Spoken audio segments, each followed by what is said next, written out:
Commander Ta stood at the viewport of the Nuri cruiser, his small hands clasped behind his back as he watched the human space station grow larger.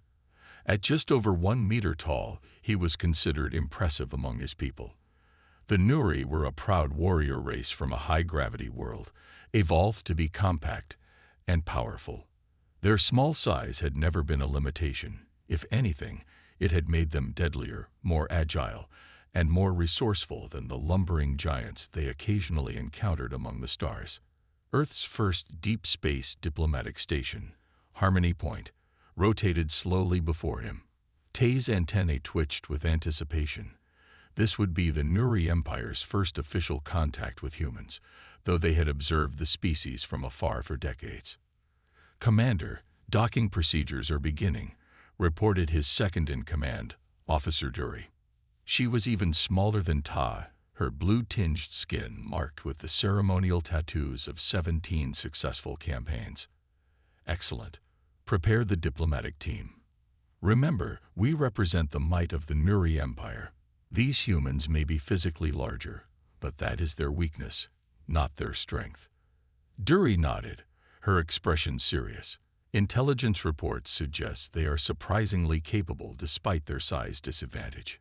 Ta made a dismissive gesture. "All large species believe that, until they face us in combat." The docking procedure went smoothly. Ta led a team of 6 Nuri officials through the airlock.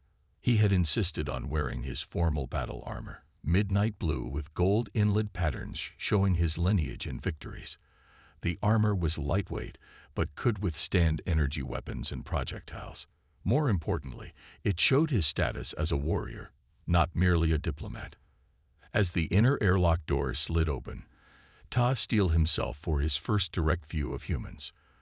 The intelligence briefings had prepared him intellectually, but the reality was still jarring.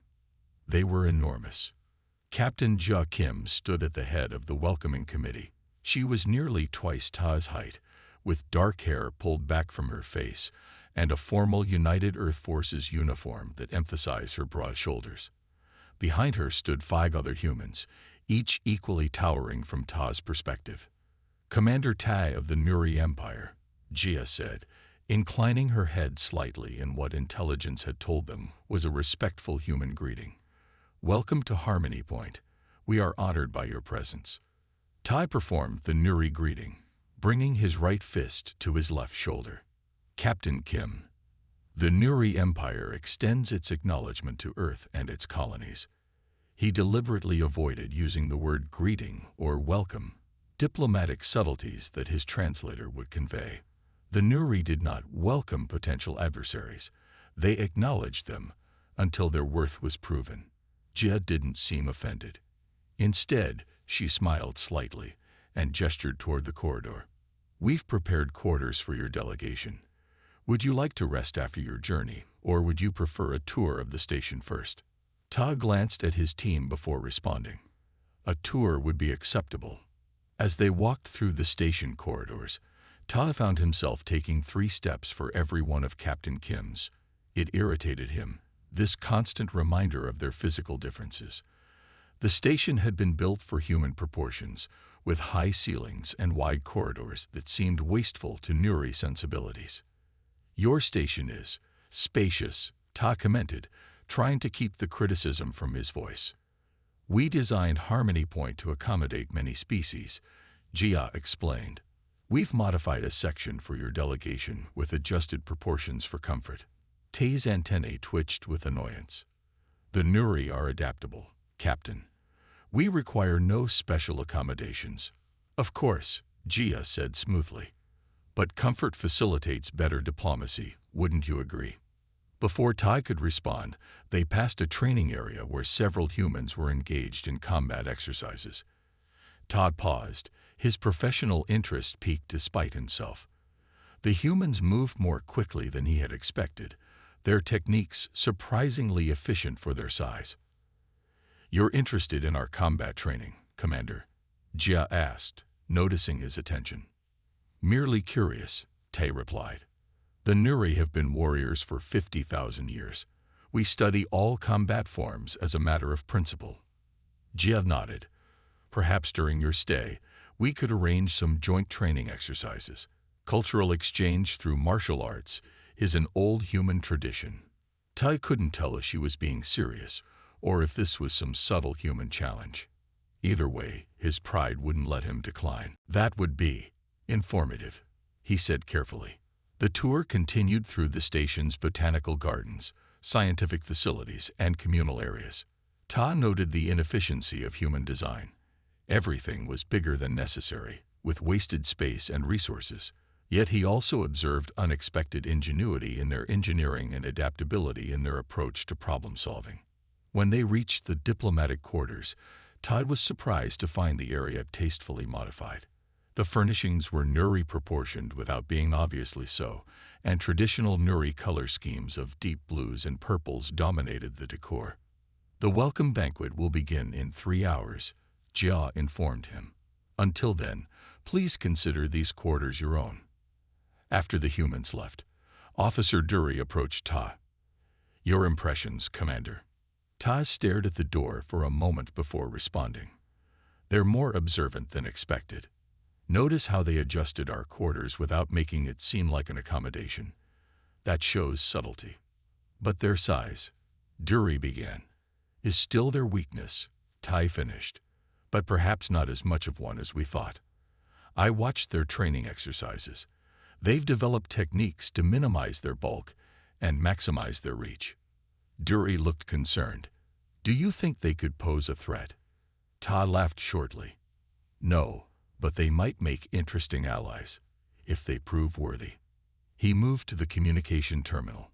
I want updated tactical assessments on their combat capabilities before the banquet.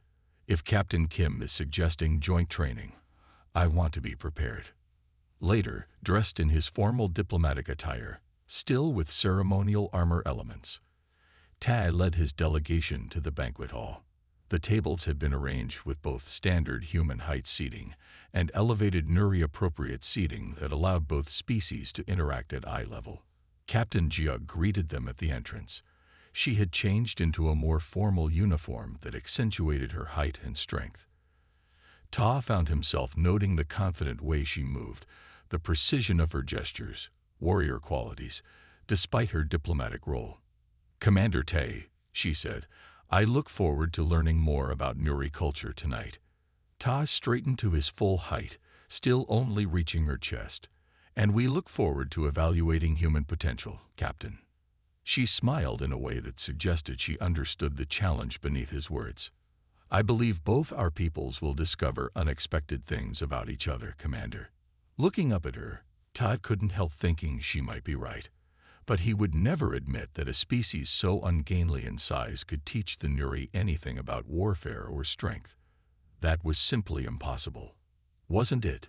The banquet hall of Harmony Point Station hummed with conversation as humans and Nuri sat together at specially designed tables. Commander Ta sampled the various earth foods prepared for the event, finding most too bland for his taste. The Nuri metabolism required intense flavors and high protein content, a necessity for maintaining their dense muscle structure despite their small size. Captain Jia Kim moved around the room with practiced ease, speaking briefly with each group before moving to the next. Ta watched her interactions carefully. For a species so large, humans showed surprising grace in social situations.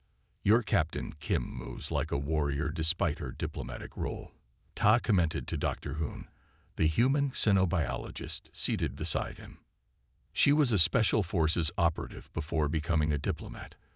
Dr. Hoon explained, many of our first contact team have combat backgrounds. We find it helps in unpredictable situations. Tay's antennae twitched with interest. A sensible approach. The Nuri believe diplomacy and warfare are simply two aspects of the same discipline. As the meal progressed, Ta consumed several glasses of the fermented fruit beverage humans called wine. It had little effect on his Nuri physiology, but he appreciated the complex flavors. The conversation around him grew louder as both species became more comfortable with each other. Captain Jia eventually made her way to Ta's table and took the empty seat across from him. Are you enjoying the food, Commander? It is adequate, Ta said, more diplomatically than he felt, though perhaps lacking the spice profiles we prefer. We're still learning about Nuri preferences, Ja acknowledged. Perhaps your chefs could provide some guidance to our culinary team during your stay. Ta nodded, appreciating her practical approach. A reasonable suggestion. A comfortable silence fell between them as they observed the room. The wine had loosened tongues, and nearby, Officer Dury was engaged in what appeared to be a friendly argument with a human security officer about weapon designs. Your people are surprisingly knowledgeable about combat for a species that claims to seek peaceful relations, Tay observed. Jiz's expression remained neutral. Peace is our goal, but we understand the universe doesn't always allow for it. Humans have a long history of warfare among ourselves. We've learned from it. Yet you've never faced a truly superior fighting force, Ta said, his pride surfacing. The wine might have affected him more than he realized. The Nuri have dominated every battlefield we've entered for millennia. Instead of taking offense, Ja looked genuinely interested. What would you say is the key to Nuri combat superiority? Tai sat straighter, warming to the topic. Speed, precision, and adaptability. Our smaller size means faster neural responses and greater agility. Where larger species rely on brute strength, we rely on superior technique. Fascinating, Jia said. Many human martial arts follow similar principles, using an opponent's size against them. Tai made a dismissive gesture. Theory versus reality, Captain. Size is always a disadvantage in modern combat. Around them, the conversation had quieted as others tuned in to their discussion. Tai was aware they had become the center of attention, but felt no need to moderate his claims. The Nuri's combat prowess was legendary across 3 sectors of space. Jia sipped her wine thoughtfully. Perhaps a demonstration would be educational for both our peoples. A friendly sparring match as part of our cultural exchange. The room fell silent. Ta felt the eyes of both delegations on him. To refuse would suggest fear. To accept meant putting Nuri reputation on the line. But Ta had faced creatures 3 times his size in real combat. What threat could this human diplomat pose, regardless of her past as a soldier? I accept, Ta said firmly, though I would not wish to injure Earth's representative. A ripple of reaction moved through the human delegation, some looking concerned, others hiding smiles. Ta couldn't interpret their response, but felt certain they were overestimating their captain's abilities. We'll use training protocols. No permanent damage, Jia assured him. Tomorrow at midday in the station's gymnasium. That will give both of us time to prepare. Agreed, Ta said. He raised his wine glass. To cultural exchange. Jia touched her glass to his. To learning from each other. After the banquet, Ta gathered his officers in their quarters for a tactical discussion. This is an opportunity to demonstrate Nuri superiority, he told them, pacing the room. But we should not underestimate Captain Kim. Intelligence suggests she has combat experience. Officer Dury looked concerned. Commander, humans have nearly twice our mass. Their bone density and muscle structure are irrelevant against superior technique, Tai interrupted. Pull all available data on human combat styles. I want to review their weaknesses before tomorrow. Through the night, Tai studied footage of human martial arts and military training. He was surprised by the variety of their combat systems, many of which had evolved specifically to allow smaller humans to defeat larger opponents. Still, he saw nothing that concerned him. Humans moved well for their size, but they couldn't match Nuri's speed or reaction time. When morning came, Ta performed the traditional Nuri battle meditation, focusing his mind and preparing his body. He chose lightweight training armor that would protect vital areas while allowing full mobility. Officer Dury approached as he finished his preparations. Commander, I've observed the humans this morning. They seem confident about this match. Ta fastened the final clasp on his armor. Of course they do. All species are confident until they face the Nuri in combat. The station's medical officer asked about Nuri anatomy. In case of injuries, Dury added. Ta laughed shortly. Thoughtful, but unnecessary. At midday, Tai and his delegation arrived at the station's gymnasium. The large space had been prepared with a circular mat in the center. Around it, both humans and Nuri had gathered to watch. Captain Jia entered from the opposite side, wearing simple black training clothes rather than armor. She had tied her hair back tightly, and Ta noticed faint scars on her exposed arms, evidence of actual combat experience. "Commander," she said, bowing slightly at the edge of the mat. Tai returned the gesture with the Nuri salute. "Captain." A human officer explained the rules. No weapons, no strikes to vital areas, victory by submission, or when an opponent stepped or was forced from the circle. As they took positions at opposite sides of the mat, Tai studied Jia's stance. She moved with practiced ease, her weight balanced perfectly despite her size. For a brief moment, a flicker of doubt crossed his mind. "Begin," called the referee. Tai circled cautiously, assessing. Jia matched his movements, neither rushing nor retreating. This close, her size advantage was even more apparent. She could cover the distance between them in a single lunge. Deciding to test her defenses, Ta darted forward with a feint to her left, then spun to strike at her right side. His movement was blindingly fast by human standards. But Jia pivoted smoothly, deflecting his strike with her forearm, and countering with a sweeping low kick that Ta barely avoided. Surprised by her speed, Tai retreated momentarily.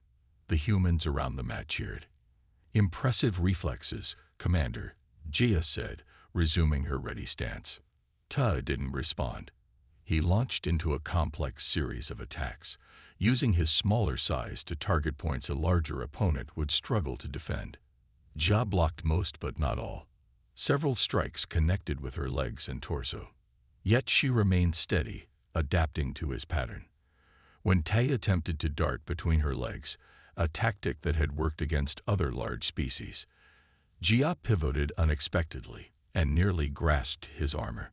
20 minutes into the match, both were breathing hard. Ta had landed more strikes, but none decisive. Jia had nearly forced him from the circle twice using her superior reach and leverage. As they circled again, studying each other with new respect, Tai realized something unexpected. This was not going to be the easy victory he had anticipated. The station's alert system suddenly blared, interrupting the match. "All personnel to emergency stations," announced a computerized voice. "Hull breach detected in Sector 7.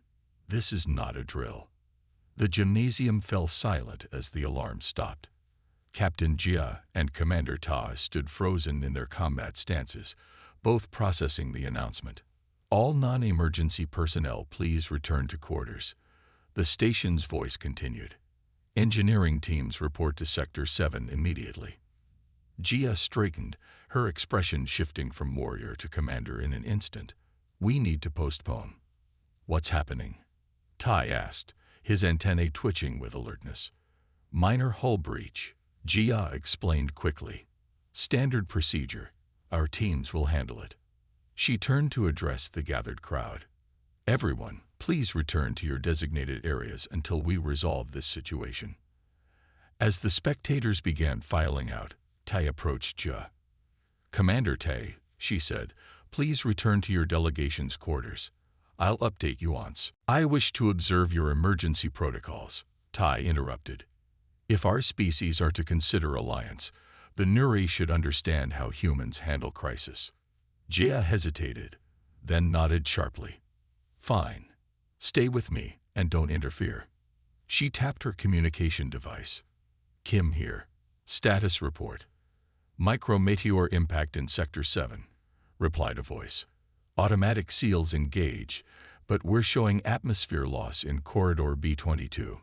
No casualties reported." "I'm on my way," Jia responded. She glanced at Ta. "Keep up if you can, Commander." She moved with surprising speed for her size, and Ta found himself taking quick steps to match her pace. They passed through several security checkpoints, Jia's authority granting them immediate access. "The breach is in a maintenance sector," she explained as they moved. "Not near any critical systems, but we take all hull breaches seriously." Ta nodded. As do the Nuri. Space doesn't discriminate between species.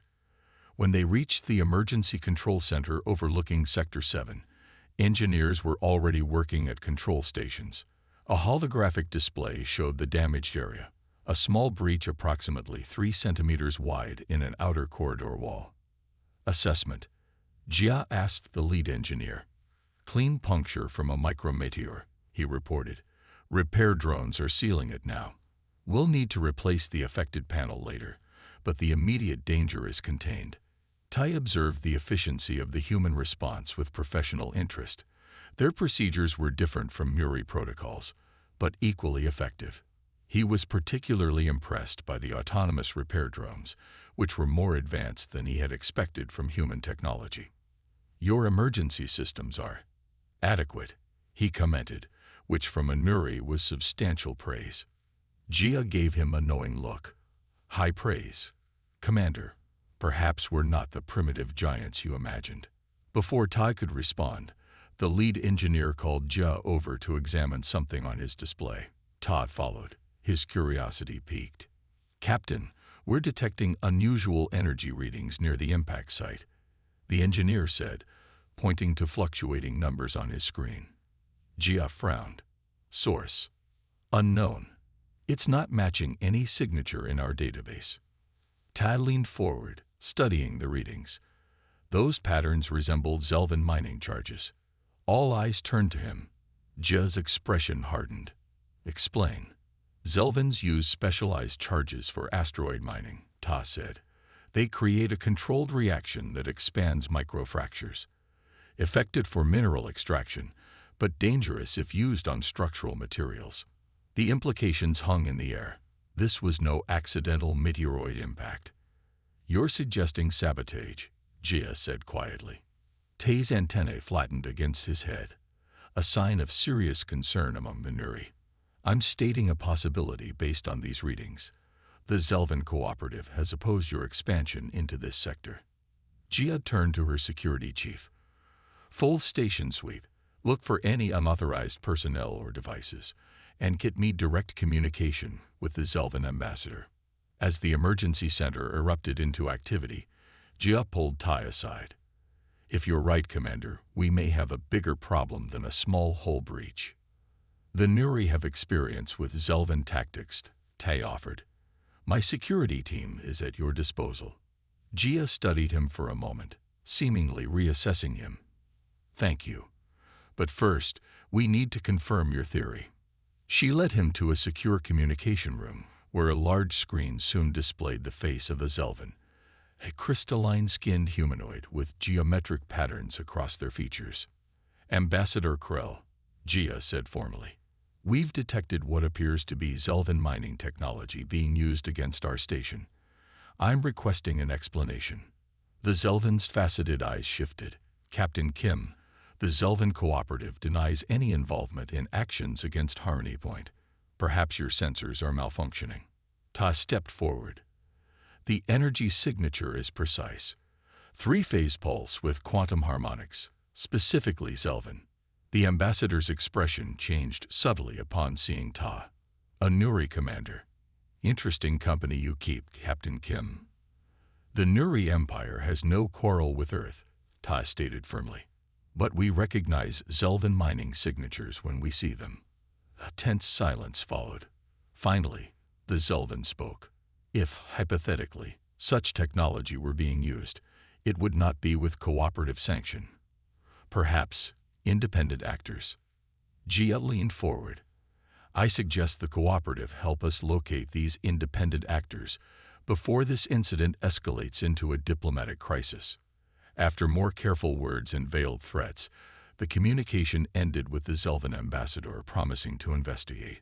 Jia immediately ordered increased security throughout the station. You handled that well, Ta commented as they left the communication room.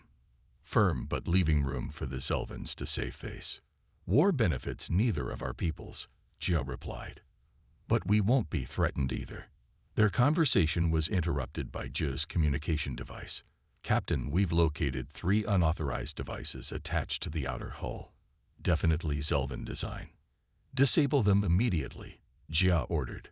Full containment protocols. She turned to Ta, her expression serious.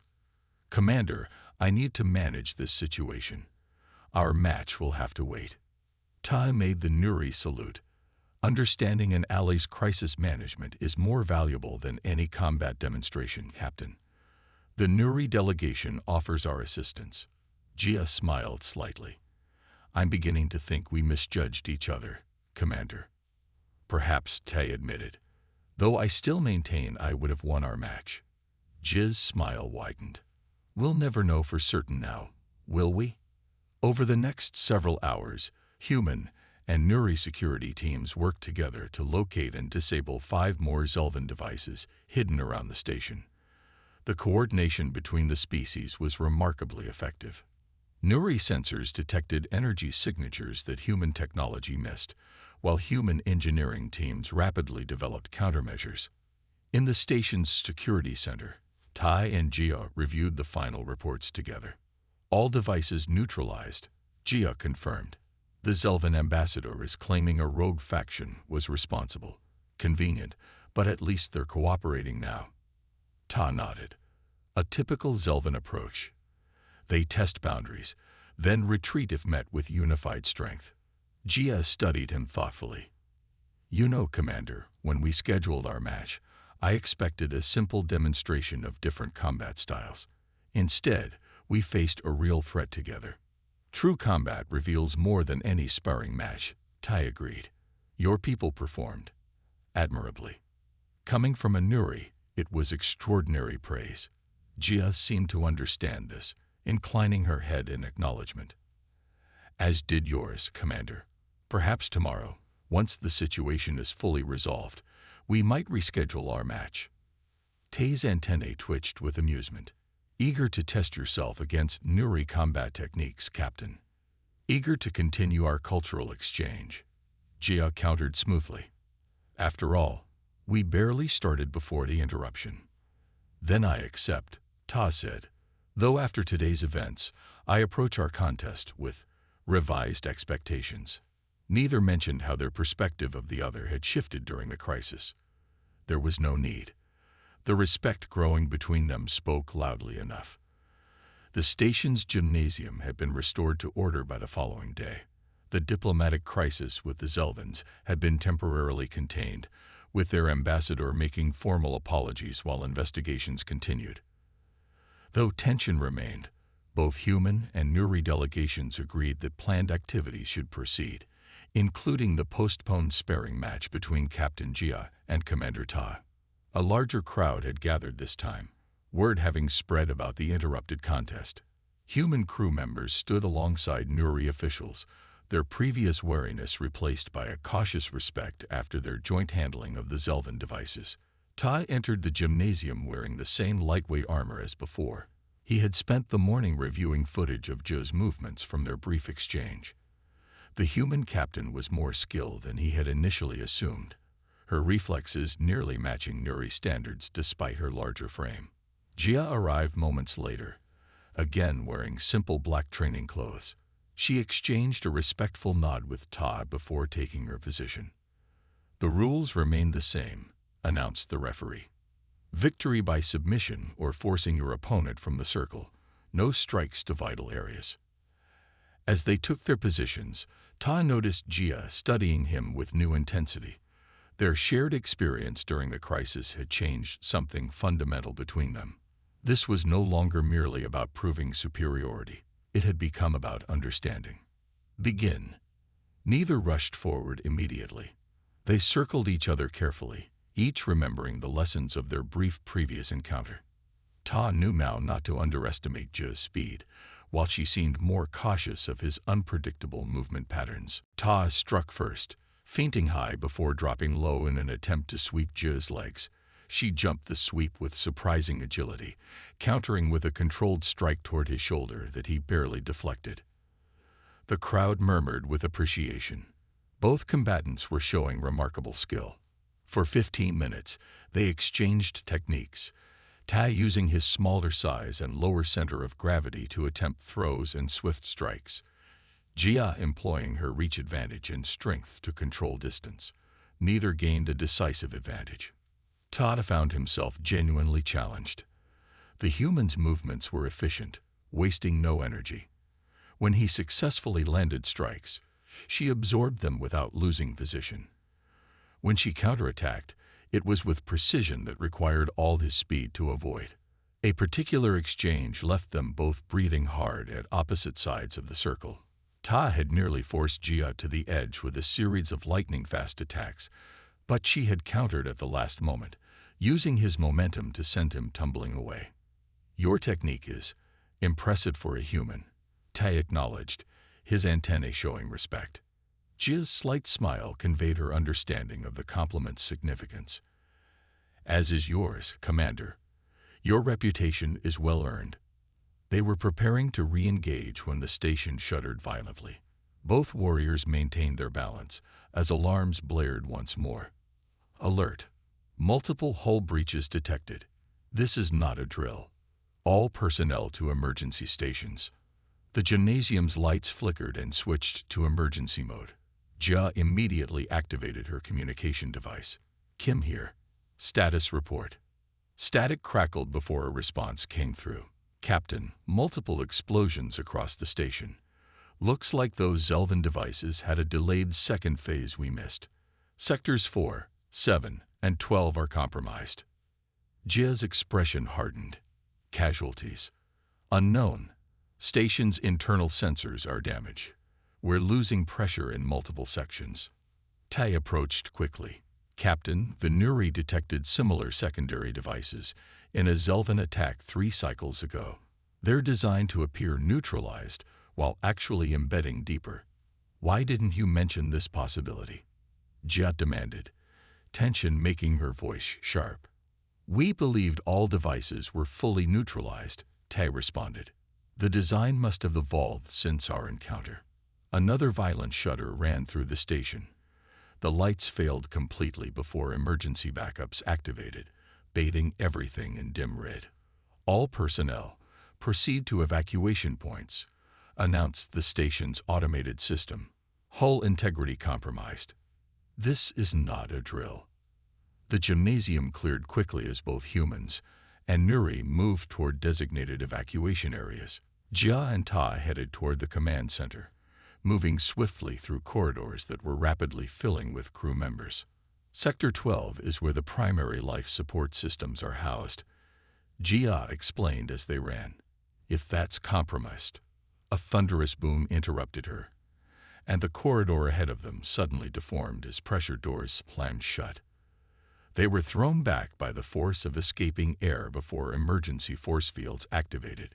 Tai regained his footing first, his lower center of gravity an advantage in the chaos. He helped Jia up, noting a cut on her forehead. "Our path to the command center is blocked," he observed. Jia tapped her communicator, but only static responded. "Communications are down. We need to find another route or reach an evacuation pod." They turned back, only to find the corridor behind them also sealed by emergency bulkheads. They were trapped in a 20-meter section with no obvious exit. "Maintenance access," Jia said, pointing to a small panel near the floor. "It should lead to adjacent sections." She pried open the panel, revealing a narrow tunnel used for accessing conduits and repair work. It was barely large enough for her to squeeze through. "I'll go first she began. "No," Tai interrupted. "My size is advantageous here. I can move faster and assess conditions ahead." Jia hesitated, then nodded. "Be careful. The structural integrity of these passages may be compromised." Tai entered the maintenance tunnel easily, his compact form allowing him to move quickly through the narrow space. The dim emergency lighting revealed junction points and branch tunnels. He navigated based on his memory of the station schematics, heading toward what should be a safe section. After approximately 50 meters, he reached another access panel and carefully pushed it open. The corridor beyond was intact but empty, with emergency lights indicating the section was on backup life support. "Clear," he called back to Jia, who had been following more awkwardly through the tunnel. When she emerged, her uniform was torn and she was breathing heavily. These weren't designed for human proportions. she said with grim humor. A nearby information terminal was still functioning. Jia accessed it quickly, her fingers moving across the interface. Most evacuation points have already launched, she reported. Life support is failing in multiple sectors. Station structural integrity at 62% and declining. Options? Tai asked. All military efficiency. There's a maintenance control hub one level down, Jia said. We might be able to reroute emergency power to stabilize life support until rescue arrives. They found an emergency ladder and descended to the lower level. The air was growing noticeably thinner. Oxygen reclamation systems were failing. The maintenance hub was a small room filled with control panels and diagnostic equipment. Jia immediately began working at the main console while Tai examined the structural damage displays. Life support is critically damaged, Jia said, her voice tense. We have maybe 6 hours of oxygen reserves for this section. Tai studied the schematics carefully. The primary damage appears concentrated around junction points. If we could reach this access node, he pointed to a location on the display, we might be able to bypass the damaged systems.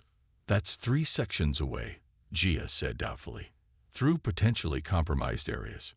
The Nuri are trained to operate in oxygen-poor environments, Ta stated. I could reach it. Not alone, Jia said firmly. We have no communications. I need to know what you're doing.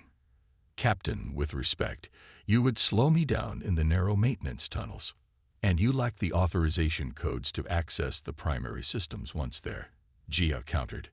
They stared at each other, 2 warriors accustomed to command, neither willing to yield. Finally, Tai's antennae twitched in what might have been amusement. It seems we are both necessary to survive this crisis, he conceded. Jia nodded, a hint of respect in her eyes. Together, then. Let me gather emergency supplies. As the station continued to groan and shift around them, they prepared for their desperate journey through its damaged heart. Their earlier contest forgotten, they now faced a challenge neither could overcome alone. The maintenance tunnel stretched before them like a maze, dimly lit by emergency lighting that cast everything in a reddish glow. Commander Ta led the way, his smaller body moving easily through spaces that forced Captain Jia to crawl. Every few meters, he paused to help her navigate particularly tight junctions. The access node should be 200 meters ahead, Ta said, consulting the portable scanner he had taken from the maintenance hub. Atmosphere readings are unstable in that section. Jia nodded, conserving her breath. The air was growing thinner, and her larger body required more oxygen than Ta's. She had activated her emergency breathing apparatus, but its supply was limited. A violent shudder ran through the station, throwing them both against the tunnel walls. Metal groaned around them. Structural integrity dropping, Tay reported, checking his scanner. We need to move faster. They pressed on, passing through sections where the tunnel walls had buckled inward. In one particularly damaged area, a fallen support beam blocked their path. I can't move it, Tai admitted after trying. The beam was too heavy for his smaller frame. Without a word, Jia positioned herself beside the beam. Despite the thin atmosphere, she summoned her strength and pushed. The beam moved slightly, creating a narrow gap. Go through, she gasped. I can't hold it long. Ta slipped through immediately, then braced himself on the other side to help hold the beam. Now you. Jia had to turn sideways and exhale completely to squeeze through the gap. As soon as she was clear, they let the beam settle back into place. Your strength is useful, Tay acknowledged between breaths. Jia managed a tired smile. And your size is an advantage here. We each have our gifts. They continued forward, their progress slow but steady. The station continued to deteriorate around them. Twice they had to backtrack when passages collapsed ahead. Finally, they reached the access node, a small chamber filled with control interfaces and power regulation equipment. Jia immediately went to work on the main console while Tai connected his scanner to diagnostic ports. Life support is failing across all sections, Jia reported grimly. Evacuation is 93% complete. The station's automated systems are preparing for complete shutdown. Can you override? Ty asked. I'm trying to reroute emergency power, she said, her fingers flying across the interface. But the damage is extensive. We might be able to stabilize this section, but not much more. Ty studied the diagnostic data flowing across his scanner. There's a manual bypass possibility. See this junction? He pointed to a small access panel near the floor. If we could reconnect these power couplings directly, we might restore functionality to the central hub. Gia examined the panel. It's too small for me to access. But not for me, Ta said. He removed his outer armor, leaving only his thin undersuit, and approached the panel. It opened to reveal a space barely 30 centimeters wide, filled with complex circuitry. Guide me through it, he said to Jia. Your knowledge of station systems exceeds mine. For the next hour, they worked together, Tad reaching into spaces no human could access, following Jia's precise instructions as they bypassed damaged systems and created new pathways for power and life support. Taz's smaller hands proved perfect for the delicate work, while Jia's knowledge of the station's systems allowed them to identify critical connections. When the final connection was made, the lights flickered, then stabilized.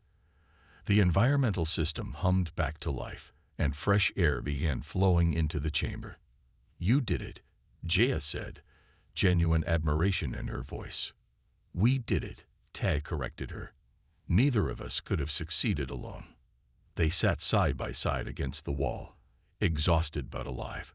The station's condition had stabilized, though it remained severely damaged. Rescue ships should arrive within 6 hours, Jia said, checking the now functioning communication system. The evacuation pods are all reporting safe trajectories. Ta nodded, his antennae moving in what Jia had begun to recognize as a gesture of satisfaction. The Nuri value self-sufficiency, but today has been educational. How so? Jia asked. The Nuri have always believed our smaller size to be superior, Tide explained. We saw larger species as inherently flawed, too bulky, too slow, too resource-intensive.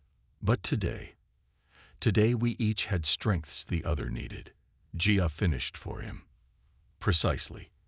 Ta was quiet for a moment, then added, when we first arrived at your station, I thought humans were simply large, clumsy creatures playing at diplomacy.